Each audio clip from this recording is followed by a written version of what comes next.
Come back to my channel కళ్యాణం foods. ఈరోజు నేను గోబీ మంచూరియన్ చేసుకుంటున్నాను. అయిపోయింది కదా, ఇప్పుడు చల్లని వాటర్లో వేసుకోవాలి.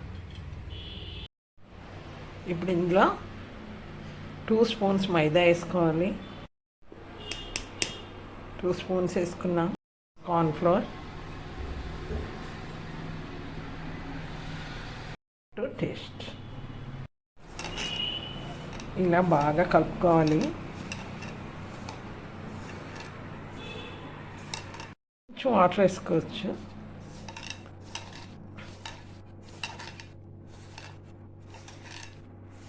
మనం ఆయిల్లో వేసుకుందాం.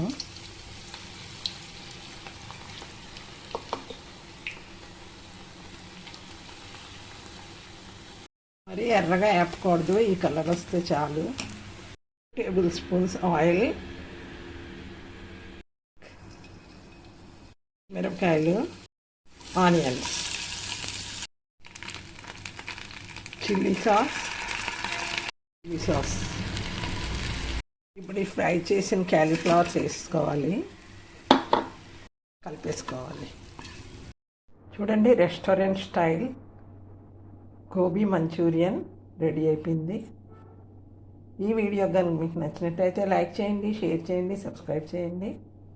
సబ్స్క్రైబ్ చేయని వాళ్ళు ఉంటే సబ్స్క్రైబ్ చేసుకోండి. ఐకాన్ బెల్ బటన్ నొక్కండి. నమస్తే.